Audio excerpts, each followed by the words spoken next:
Ashe. Welcome to Majestic Mind Matters University, a sanctuary for our much-needed soul liberation, produced by our insightful Baba Jelani Bomani Dembay. Today's mandatory mental liberation series message, graced by me, your eloquent, royal narrator Queen Magical Melanin, as we explore the profound teachings of Dr. Amos Wilson. Join us as we unravel the intricate psychology of melanin-rich culture civilization, self-hatred, and self-defeat that plagues our melanin-rich culture. Born in Hattiesburg, Mississippi in 1941, Dr. Amos Wilson was raised in a time when racial segregation and discrimination were visibly rampant in the United States. Despite facing numerous challenges and obstacles, he was able to rise above his circumstances and pursue higher education, eventually earning a PhD in psychology. Throughout his career, Dr. Amos Wilson dedicated his work to understanding the complexities of the human mind, particularly within the context of race and melanin-rich culture. One of the key concepts that Dr. Amos Wilson explores in his book, The Psychology of Self-Hatred and Self-Defeat, is the idea of reclaiming our melanin-rich culture heritage. By marrying within our own race, we are able to strengthen our sense of identity and unity as a community. This unity allows us to reclaim knowledge of self and our motherland, Alkebulan, the birthplace of civilization. By reconnecting with our roots and honoring our ancestors, we are able to break free from the mental chains of self-hatred and self-defeat that have been imposed upon us by the oppressors. Furthermore, Dr. Amos Wilson emphasizes the importance of rejecting outsider religions and embracing our original spirituality. For centuries, our ancestors were forced to abandon our traditional beliefs and practices in favor of the religions imposed upon them by the oppressors. This displacement of our spiritual heritage has contributed to a sense of disconnection and alienation within our community. By reclaiming our original spirituality and honoring the ancestors, we are able to heal from the trauma of chattel enslavement and overcome the effects of Stockholm Syndrome. Stockholm Syndrome is a psychological phenomenon in which hostages develop feelings of sympathy and loyalty towards their captors. In the context of our community, the presence of Stockholm Syndrome can be seen in our willingness to adopt the beliefs and values of our oppressors, even at the expense of our own cultural identity and self-worth. By rejecting outsider religions and reclaiming our original spirituality, we are able to break free from the mental bondage of Stockholm Syndrome and reassert our agency and autonomy as melanin-rich individuals. Our joint efforts to unify globally, marry within our own race, reclaim knowledge of self and our motherland, and reject outsider religions are essential steps towards healing from the trauma of chattel enslavement and overcoming the effects of Stockholm Syndrome in our melanin-rich culture community today. By honoring the ancestors, reconnecting with our cultural heritage, and embracing our original spirituality, we are able to cultivate a sense of pride and empowerment that enables us to thrive in a world that often seeks to diminish and devalue us. Dr. Amos Wilson's work serves as a powerful reminder of the importance of reclaiming our melanin-rich culture heritage and embracing our true selves in the face of adversity and oppression. So, let's listen very closely, for the next voice you'll hear is that of Dr. Amos Wilson.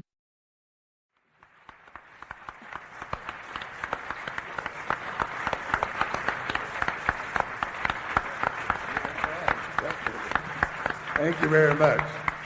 Thank you kindly. I'm indeed honored to share the platform with such distinguished guests, and of course to be invited to share this time with you this evening. I'm happy you could take the time to come out today for such a very important occasion.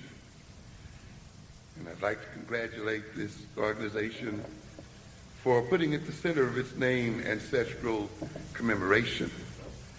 That is a very, very important idea and concept, because as I will try to demonstrate later, this is about more than mere commemoration, as is often done. We are about, frankly, transformation. We, in coming here today, are in a process of transforming ourselves. We are engaging in a psychotherapeutic encounter in which our personalities are being transformed, in which our consciousness is being transformed, in which we are preparing to transform the power relations that now characterize the world. I'd like to give thanks for your support in terms of our publications, Developmental Psychology of the Black Child, the Awakening the Natural Genius of Black Children, Understanding Black Adolescent Male Violence, Black on Black Violence, Black Self-Annihilation in Service of White Domination. And this is a thing that's going on all over the globe. We see it in Rwanda, we've seen it in South Africa, we see it everywhere. Because you have to recognize, too often we begin our analysis without looking at the context in which the phenomena we are analyzing are occurring. And as I said in Black on Black, often we follow the European scheme of decontextualizing the subject matter. That is, talking about it as if it does not exist within a social system and a political system. So we talk about the Black family as if it exists in a vacuum and is not shaped by the political and economic circumstances in which it exists, you see. And you get a lot of ignorant talk about values, as if values are not created by political and economic systems. And so we're going to change the values of the Black family without changing the very values and the nature of American society itself. You see? Now we have somebody who claims that they are going to reduce illegitimacy. Clinton. It's an amazing situation. Not recognizing the fact that white teenagers are producing the highest so-called illegitimacy rate in the country. You have white teenagers producing some 250,000 children born out of wedlock in this very year. This is well over 100,000 more than African Americans. We got to, and if you look at this situation, talking about values, behind white values is a plan for death. Yes. Just as behind any kind of white morality is death and damnation for African people. You want to come out and tell people you should not have children unless you're able to take care of them. And then you turn around to see to it that they can't take care of them. You see?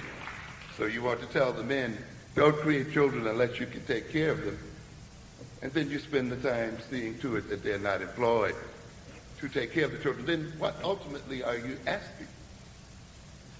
If they follow what you are projecting as a moral rule, then ultimately what you're asking the race to do is to what?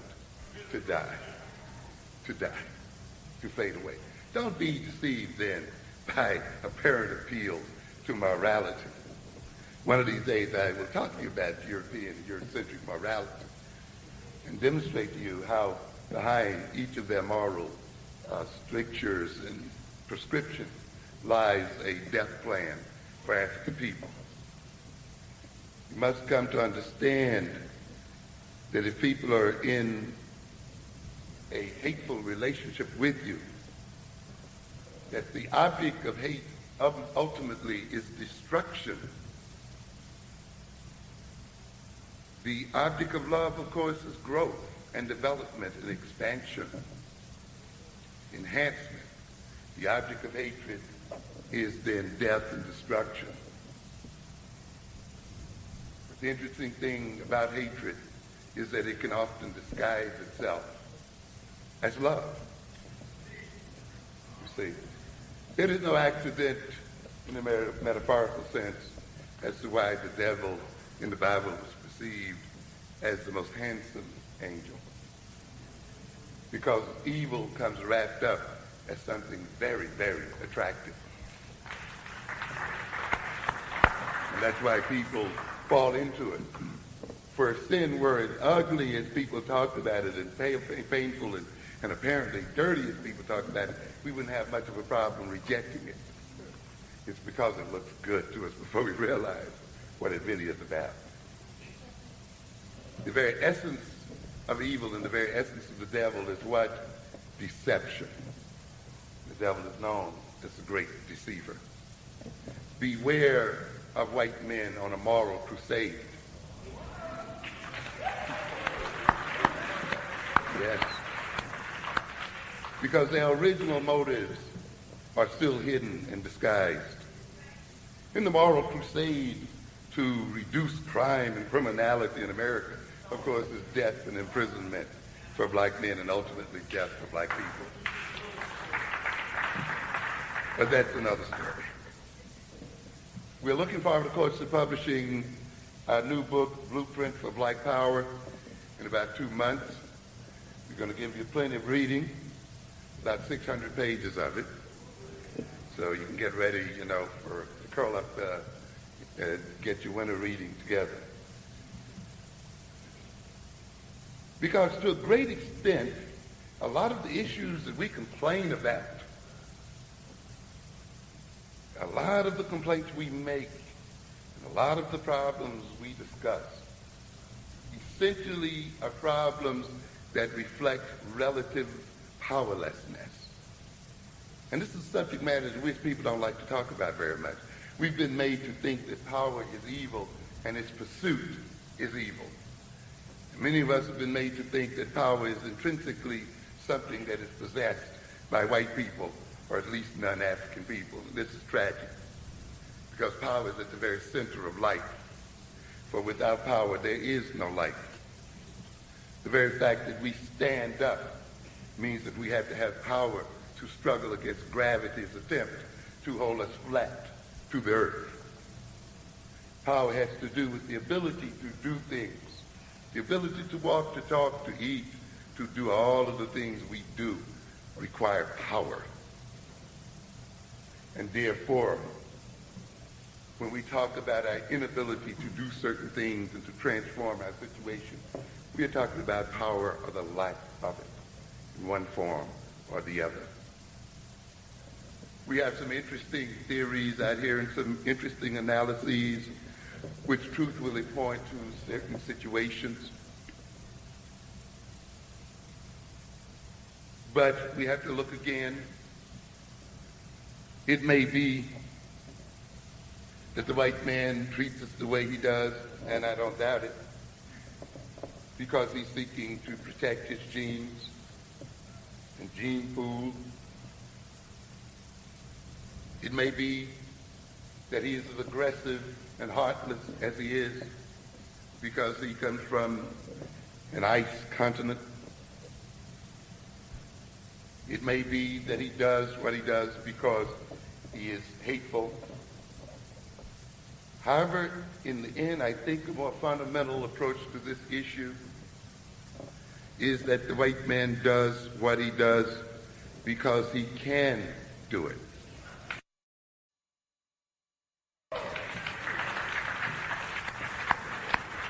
What do I care about a white man's genes? What do I care about his penis envy? What can we do about it? Cut it short? What do I care if he hates me? What are we going to do? Try to get him to love us? What if he never loves us? What do I care if he's cold and heartless? Try to heat him up? In the end, it really doesn't matter what the fundamental cause of his behavior is. In the end, he does what he does because he can, and because we have not yet developed the means to do what? To stop it.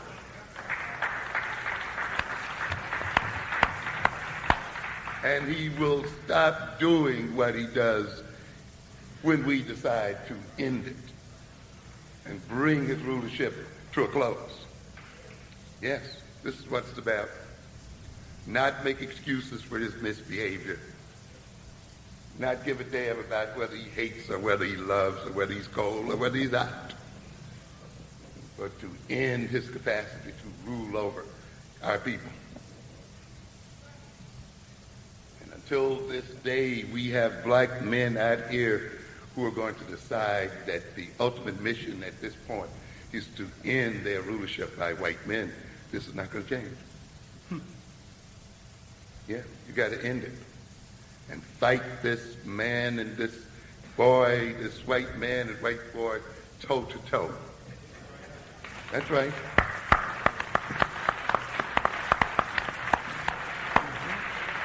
No respecting, self-respecting group of men will place the feeding of their families in the hands of another ethnic group. No self-respecting group of men can inherit the wealth of the earth and the genius that I talk about in developmental psychology of the black child and depend on their being employed by a bunch of white guys. Yeah. How dare you call yourself men and you're not about the process of destroying the power of white men over you. You can't be about manhood and not be about the destruction of white male power, because that power threatens the whole of life on earth. While it is good that we analyze the sexuality concerning balls, basketballs, and that's very truthful analysis, very much to the point. Balls going into various holes, and that, speaks very much to the issue. I have no problem with that critique. So this is not a critique. But there's the larger part of the game that must be paid attention to as well. And recognize that basketball, football, soccer, and other things are primal male games, and ultimately are games of war, and involve themselves about the defense of territory. The line that runs down the center of the basketball court is a borderline. It separates two antagonistic forces. And the major problem there is to defend your territory against incursions from the other side. And to what? Invade and take from the other what one must take in order to win and to survive. And it's interesting to see a whole psychology operating there. The psychology of teamwork, the psychology of organization, the psychology of morale, the psychology of hierarchy with captains and guards and other people operating there to defend territory and to defeat the enemy. And yet to see black men play that game and miss all the points. To see black men walk on that court and call themselves by one name, Bulls and Bullets and Knicks and Celtics, to take one name and operate under that name, identify with that name, be proud of that name, organize around that name, and on top of that, to dress just alike in uniforms. Yes. To organize themselves and sit down and plot strategy and tactics. To study the nature of the enemy and seek to defeat that enemy. Isn't it amazing that black men can go on these courts and on these football fields, playing these primordial games of men and the games that reflect the realities of life, and cannot play them in real life?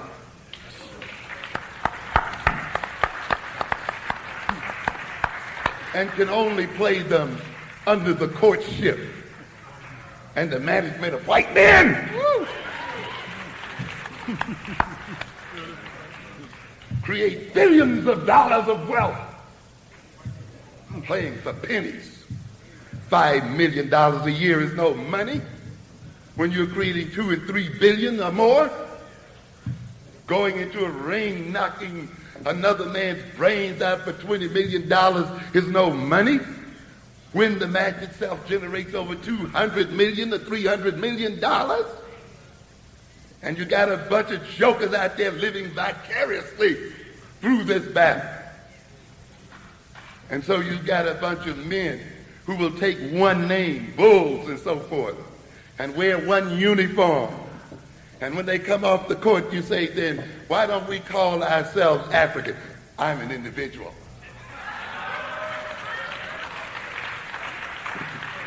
You see, all of a sudden we're individuals. We're not connected. We are interbred with all kinds of races and groups. And yet, this is how you make your money. This is how the thing works out. So there's a larger psychology there. So we get young black males who will attack other ethnic group males with their kids just for walking down the street. They'll attack each other. I was talking to a lady the other day, a mother the other day, about her son who is literally locked within his own neighborhood because if he crosses the street that way, the gang that belongs to that project will attack him. And if he goes the other way, that one will attack him. Territoriality. Territoriality. Turf, as they say. Isn't it interesting then that men and young black boys can have this sense of territoriality? But when they become grown men, Arabs can walk into the neighborhood and take the money and take the women. Koreans walk into the neighborhood, take the women, take the money, impoverish their children. All other ethnic groups just walk in and freely take and win and rule over them. What happens to the sense of territoriality? But yet you go into these courts and you play into the midnight protecting territory. Someone must have psyched your mind out. You're not approaching these games correctly. The game you're playing is the game played on you. Let's understand that. Therefore, you must study the dynamics of power. Confront it for real because it's the only thing that's going to keep you alive.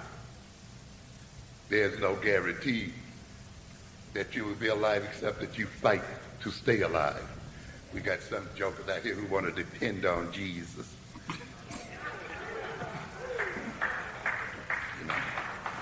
Just depend on the Lord. Then they want to tell you, we're all God's children. He loves us equally. My God. I wonder what the Indians think about that, huh? God loved me the same as he loved white folks, and I'm being decimated? As you mentioned the Tasmanians, yes, the Aboriginals on Australia, and God is supposed to love what? All of us equally?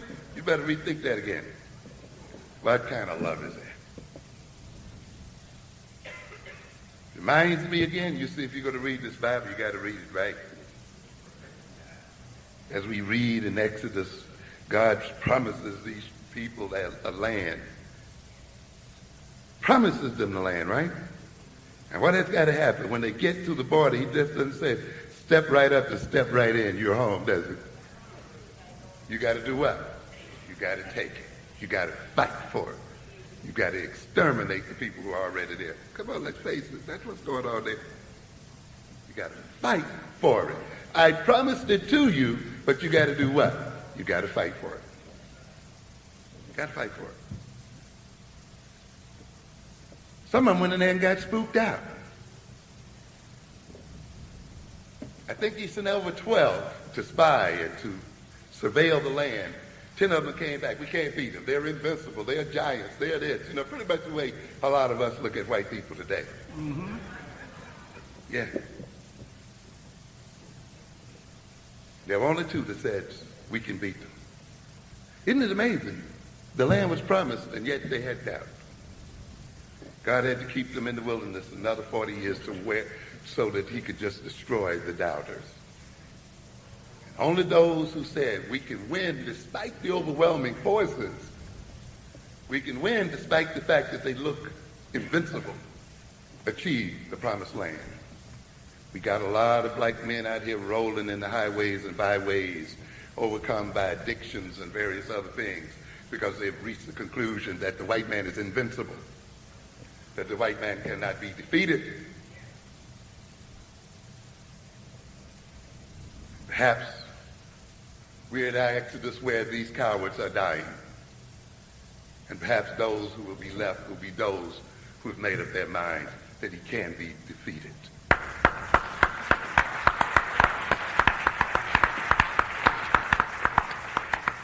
So we must study power. We're going to come out after that, of course, with Educating Black Children for the 21st Century, Rationale for an African-Centered Education, another 400 pages. Because African people are as complicated as any other people. You know, we tend to think that we can write about African people in 25 words or less. You know, other people have libraries dedicated to them, and they build libraries dealing with themselves and their issues, and we want little books written in little language. No, we have complicated issues to confront. We must recognize that we have to change the education of our children. I'm going to move rapidly here in light of the time. We want to get back here. I want to speak to those who say we should forget the past. What does slavery have to do with it? You see, why are we talking about slavery? That's in the past. Let's face the reality here, ladies and gentlemen, that the present that these people try to tell us to deal with is but the leading edge of the past. The past is what is brought to the present. How do we come to the present except from the past? The present is in great part a dynamic creation of the past. It is the past that the present is made of. The things on this earth, the minerals and all the other things from which we make new objects, were created billions of years ago. In reality, there is nothing new. We are all billions of years old because we are made of star stuff. We only are in our present forms within a chronology of years. But the atoms of which we are made have been here since the beginning. And in essence, then, we are the same age as is the universe, because we are, in effect, the universe. It is artificial, then, to seek to separate the past from the present. The nervous system which mediates the present, this brain, these nerves which interpret the present, react to the present, deal with our current circumstances, these nerves have been organized. And they have been organized when? In the past. We learned to walk in the past, we learned to talk in the past, we learned to do almost everything we do in the past, and yet we are doing it where? In the present, and we will do it in the future. But it's because we fall victim to the European demarcation of time. Because time does not have to be looked at as linear, as having a past, present, and future. We can look at time as a simultaneous existence. One of the major things we have to transform as African people when we gain control of ourselves and of our destiny is to transform the way time is defined. I don't have time to talk about it today, but at the center of educating black children for the 21st century, I talk about the fact that it is the time system in the educational structure that is destroying black children. the fact that we have inherited it, European time. We talk about grades, which is a time concept, without recognizing we can define a grade to last any length and period of time we want to. We take achievement tests and other tests based on what? Time system, inherited it from other people. When you look throughout that system, then you will see to a great extent our children being destroyed because we have not questioned the time structures under which they operate. Look at how you feel when you say that you are late for work. Look at how your heart rate changes. Your blood pressure changes. Look at how even your mental system begins to become disorganized. In other words, then time is not just an abstract intellectual concept. It has concrete influences on the mental organization of people, on their behavioral organization, upon their very bodies themselves. And when you then let another people impose a time system on you, they're then working on your mentality and your very physiology. And our children that are being driven crazy, and we ourselves being driven crazy because we are operating within the time units of other people. Every culture has a time dimension connected to it. CP time is serious time, but we got to understand how that time is intrinsically related to us. We ridicule it in a way because we think European time is the only time there is in the world. In the human mind, then, the past is always present.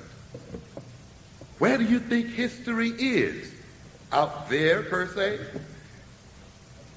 Where do you think it is? History is where? In your head.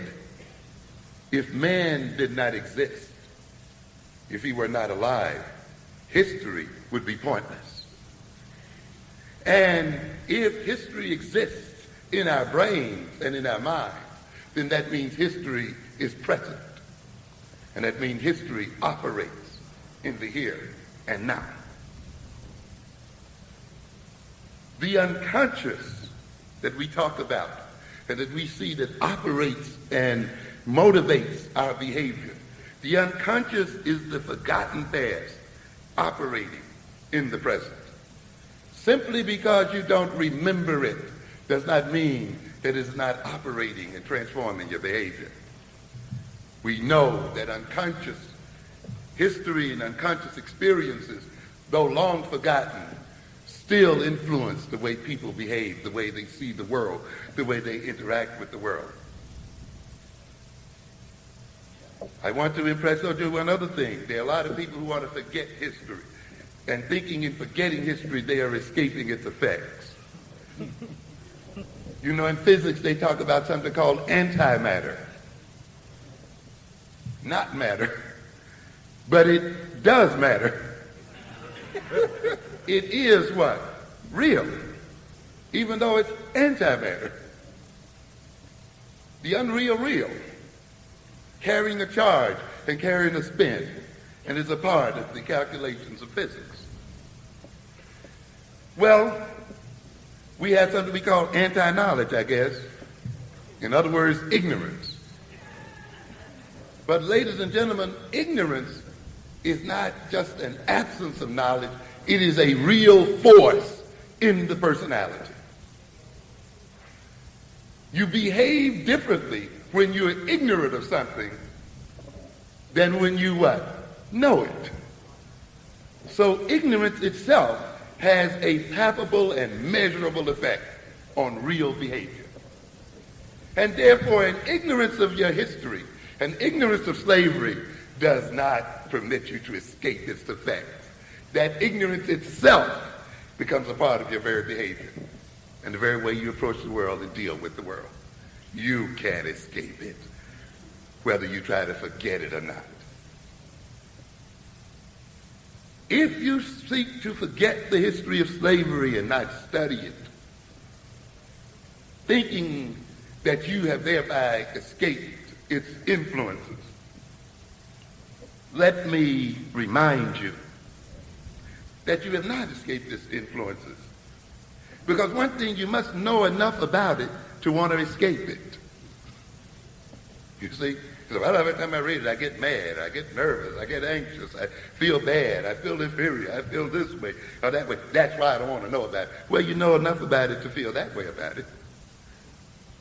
It means then that if you are leaving, if you are not studying that history because you're afraid of it, because you're suffering from anxiety and dealing with it,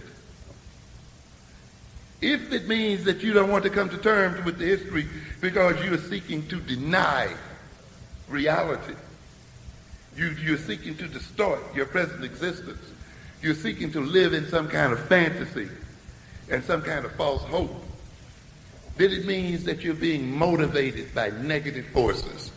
It means your life then becomes organized by fear. It becomes organized by escape. It becomes organized by denial. In other words,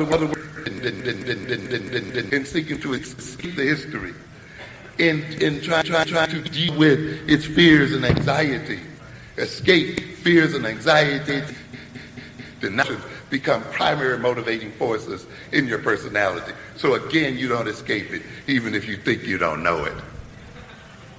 And the personality then becomes taken over by negativity, and you become by escape, which reduces your capacity to learn from experience, and reduces capacity to deal positively with your existence and to transform life and to transform the world and witness the confusion that occurs as a result now of operating in a whole new world that they did not exist in before. Witness the problems they have when they can no longer apply the knowledge that they had learned in the original world, in the new world. Problems and powerlessness they suffer as long as they have not figured out the parameters of the new world that they've been snapped into all of a sudden. How they are then at the behest of those who are ruling the new world because they don't know how it operates and they don't know how to operate in it because everything they've learned before or no longer of any value.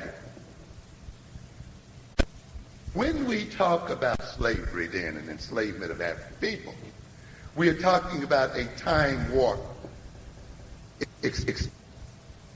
Think about the world and our ancestors lived in prior to the slave trade. Think about the consciousness that they existed in. Think of the religions and the cultures and the values and the dress and the taste and the perceptions of reality, their interaction with the world, their social relations, their social institutions. Think about all those things and then think about capture, the Middle Passage, slavery itself, and colonialism, which forms the time warp. And when they go through that warp, they're in a new world in which they never existed before. And this is the world we are in today. This is the world we share with our ancestors. We are on the other side of the veil. We're in a new consciousness where African tradition now is a very difficult thing to call on, where we cannot call on our African gods, where we have not yet been able to use our African institutions as effectively as we used them before.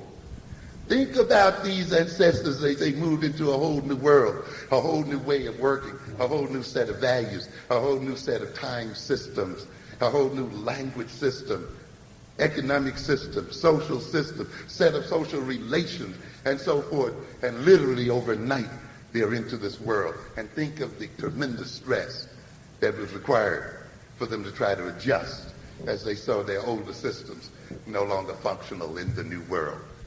We are still in that condition right now. We are still struggling with it today. How dare you then say that that's in the past and that has nothing to do with you? Ask yourself the question, why are you speaking the language we speak today? Is this an African language I'm speaking here now? Is this the language that we would have been speaking had we been on the other side of the veil? Is this a language that was forced upon our ancestors? and our slave ancestors, and isn't this the same language you're speaking now? Then how do you say you are not connected with the slave experience when you speak a slave language at this very moment? Slavery was no mere taking advantage of the labor of black people, the mere use of black bodies.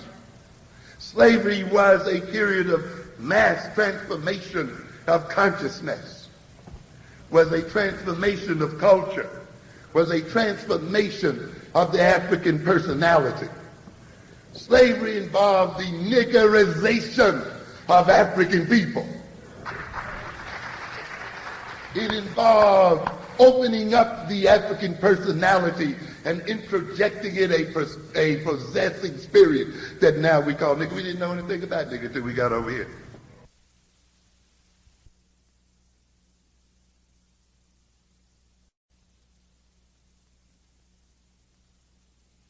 And then you lay all the what are the characteristics, and you see us acting it out day in and day out in our street and everywhere. What kind of values do we have today? Are those the original values, or are those the values taught our slave ancestors and ourselves? What kind of God are we giving praise to? Are they original God, or is the religion we have now a religion given to us in slavery? What kind of family organization do we complain about? What are the dynamics that go on in the black family today if those dynamics were not determined by our going through the time warp of slavery? Even when you had a black man and a black woman in the fields, and they may have consummated a marriage and children, it was still not a duplicate of the white man and white woman's marriage, because the family was a slave family. And the dynamics of being a slave family changed the relationship between the man and his wife, and the man and his children. And even today, the black man's relationship to his black wife and his relationship to his children is still not a duplicate of the white man's relationship to his wife or to his children, because we are still a servant people, and those dynamics enter into our social relations with our families and our people. How dare you say then that your living today is in no way connected to the past? We are the past. We and our ancestors are one and the same, because we share the same experience. We speak the same language. We are an alienated people. What does that mean? Those of us who have forgotten history have forgotten ourselves. That means we have become estranged and distant from ourselves as a people. And therefore African culture appears to be us an alien culture, a strange culture. This is the essence, you see. We have little familiarity with it. We do not feel at home with it. Where do you think this process began? It began in slavery, and it still operates today. To be alienated also means to exist for the benefit of aliens.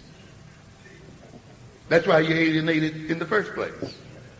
When aliens capture you, they must ultimately alienate you to adapt you to their demands.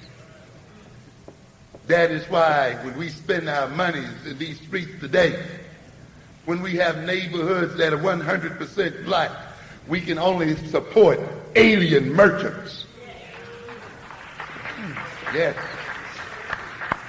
And when we go to work, we can only work for alien people. And when we are educated to qualify for alien companies and alien corporations. There has been no basic change since slavery. The essence of slavery is servitude.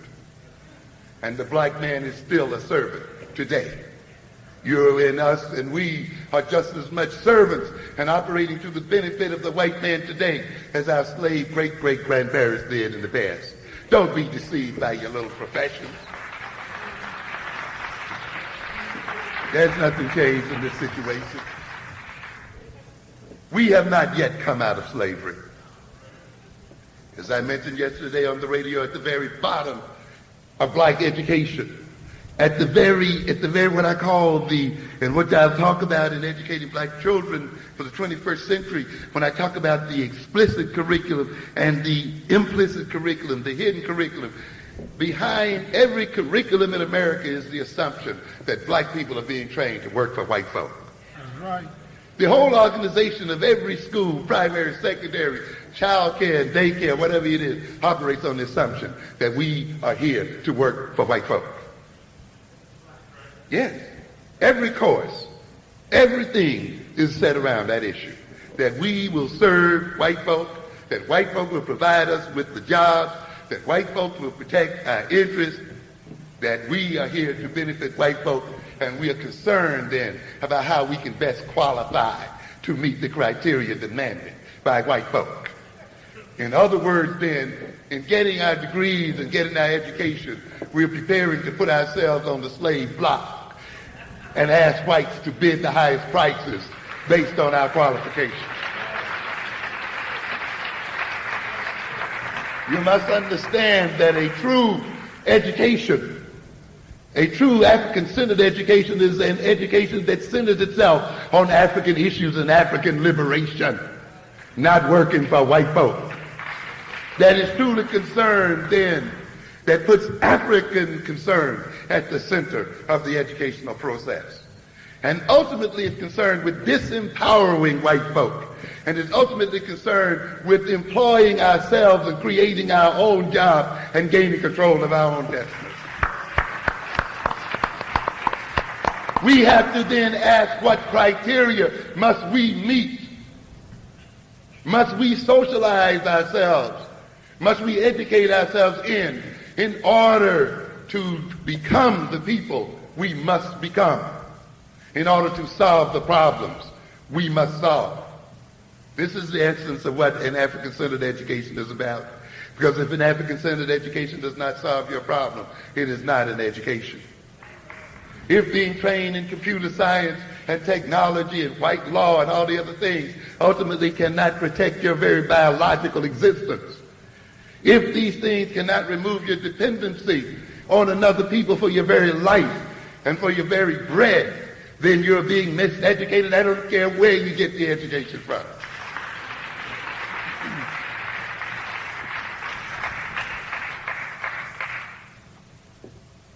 As we look here then, we can see that past the time warp, we were brought into a new consciousness, an alienated consciousness, speaking a new tongue, operating and motivated in terms of new values, religion, family organization and dynamics. We saw ourselves in a way we'd never seen ourselves before. We define ourselves now in ways we've never defined ourselves before. We're engaged in social relations, the like of which we never engaged in before. We are caught in servitude, still in servitude, and it is the intention of the white man that we never come out of servitude until he no longer needs us and decides to create genocide against us. We now have new learning styles because our whole cognitive way of thinking and our whole way of processing information has been transformed by the slave experience. That's why I tell you, you can't have an appropriate African-centered education until you have an appropriate theory of learning, because our very ways of thinking and reasoning and so forth was transformed by the slave experience. And one of the major problems we have in the educational institution today is that the way our children are taught and the way we are approached in terms of education has nothing to do with the way we are organized in terms of the way we think and behave and are motivated. There's a complete opposition between the way the school is designed and the way we are designed as people and have been designed by the slave experience and the experience in America. There's nothing wrong with African children. Black children do not come to school. Black children do not come to school behind white children. They come to school as they are. What does this imply then? It implies then that it is the school that needs to be what? Transformed, not the African child. But once you know that what we have experienced is a psychohistory, Not a mere history and experience, but a psychological transformation. When you talk about education, then you will design a theory of pedagogy, a method of teaching that is in line with the psychology that has been created by the slave experience, and one that says, I know how this mind is structured as a result of that experience. How do we want to restructure that mind so that it can achieve the things we need to achieve? What do you mean then? And here we have what? New tastes, new foods. Even our soul foods reflect the slave experience. Those foods we find so satisfying to our palates. We have new names and new identities, and you dare say the past had nothing to do with you. What kind of lies are you going to continue to tell yourself? The forms of government in which we are under today in the United States were created while we were slaves. We're still operating with them. The physical structures and the buildings and the layout of the land and organization of the land is still there. They are frozen history, but history that canalized our very existence. How can Nelson Mandela talk about forget the past when the whole past, the highways and the buildings and the law and the structure, all creations of the past are still structuring African life today. And you're going to forget the past.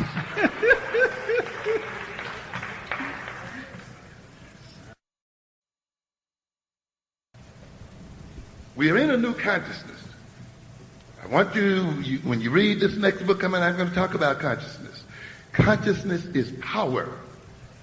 Consciousness is the means by which people adapt to the world and adapt the world to themselves. Consciousness is based on history and experience. It is based on methods of processing information and processing that information which comes out of history and experience in ways to solve problems. Consciousness involves values which gives consciousness direction and purpose and goals. What we have done then is let another people determine the content of our consciousness, the information that's in our consciousness. So that when we seek to behave, if that information is false, if that information is irrelevant, if that information is inadequate, even if we have good brains and good thought patterns, even if we can reason, we're going to reason on false premises and misdirect our behavior. You understand what I'm saying? Even if you can think and reason well, and even if you have solid facts, but your values are wrong. You understand? If your tastes are wrong, if your desires are wrong, if your needs are wrong, even with that capacity to reason logically and to reason analytically and critically, even with the facts in your mind, you're going to still come out misbehaving and behaving against your interests because you're going to behave in a way to achieve values that have been inculcated in you by another people. And therefore, when you let another people inculcate values and create needs as they do through the media and create desires and so forth, then even with factual knowledge and even with a top-notch logical mind, you will still be self-destructive. So those Henry Louis Gates, those Cornel West, and those other people who think they've learned the knacks of syllogisms and think they've learned the knacks of philosophical thinking and critical analysis because their values are given to them by the white man, they still end up supporting the white power over them. I will end it here. I will end it here. Why do we commemorate this day? What is this commemoration about? It is to enhance our awareness, because ultimately awareness is remembering, bringing back the parts which have been separated by the time warps of time, reconnecting across the veil and creating new continuities. When we talk about Africa prior to the slave trade, and when we concentrate on that time warp, and when we look at where we are now, we are remembering and reconnecting and creating continuities that transform our personalities and our organization and social relations as a people. When we recall, we call back from the forgotten past and reconnect it with the present so that it can be of use to us now and in the future. When we commemorate, we recognize the past, which means we also rethink and recognize ourselves and recognize the present and recognize the future, and in doing so change these things. We recollect and we recreate. We become new creatures and take new names and take new values and take new goals and orientation and create new desires and new wishes and hopes and so forth. This is what we do when we commemorate, when we look at that middle passage. We're looking at this situation here then where we go back into the time warp, and instead of letting it be under the control of Europeans and let ourselves be the accidental reflection of that time warp, we look at that time warp again. We look at the mid-passage. We look at our capturing and slavery. We look at them and reframe them, restructure them, reorganize them, and in restructuring them, reframing them, we change the consciousness that they created originally, and we thereby become self-creating and self-determining. And then now, instead of being controlled by that time warp, instead of being controlled by that forgotten slave experience, of being controlled by that middle passage, because we come to know it, because we recall it, because we bring it up and re-examine it and restructure it and reinterpret it, instead of then being controlled by it, we thereby, through this analysis, gain control over our consciousness, and through it gain control over our behavior, and through it gain control over our destiny as a people. We make the unconscious conscious, and if consciousness is power, we regain power. We are in the process then this evening of empowering ourselves.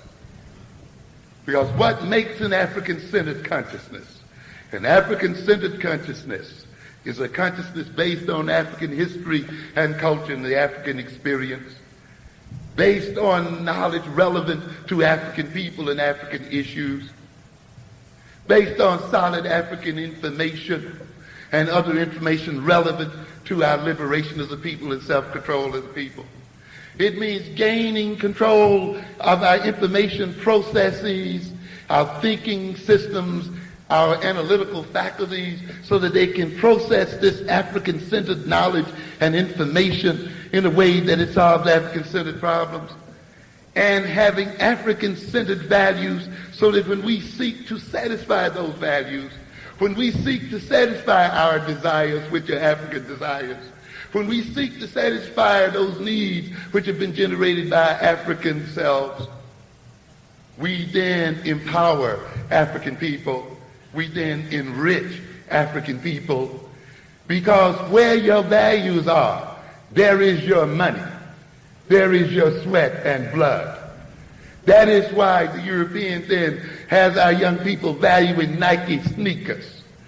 Sneakers that only cost us $5.60 to manufacture.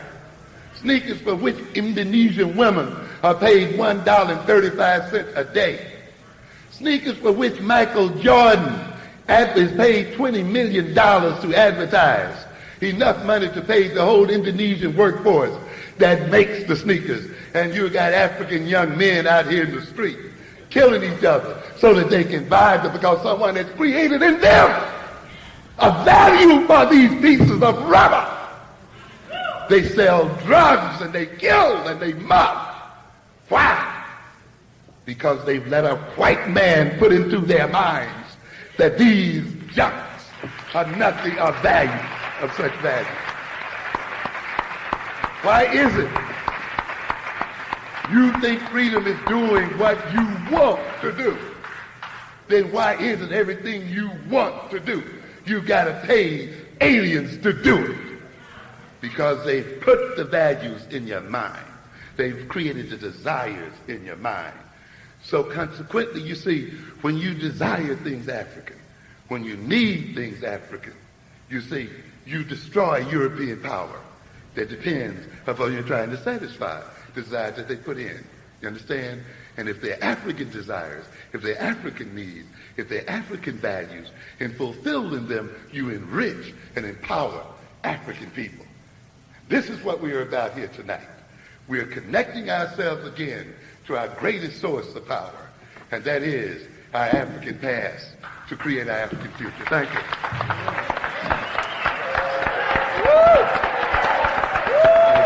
Thank you, brother. Thank you. Thank you, Tony. Thank you. Thank you. As we draw the curtains on this transformative discussion, let the words of Dr. Amos Wilson echo in your mind, urging you to confront and conquer the shadows of self-doubt within. Embrace your power, embrace your truth, and embark on a journey of self-empowerment and resilience. Majestic Mind Matters University bids you farewell on your quest for mandatory mental liberation and enlightenment. As melanin-rich culture people, it is crucial for us to understand the psychology of self-hatred and self-defeat that has been ingrained in us by centuries of colonialism, racism, and oppression. Dr. Amos Wilson, a renowned author and psychologist, takes us deep into this topic in his work, shedding light on how our own internalized beliefs and behaviors have been our greatest obstacles to success and self-empowerment. I'm your royal narrator, Queen Magical Melanin. Stay woke. Ashe.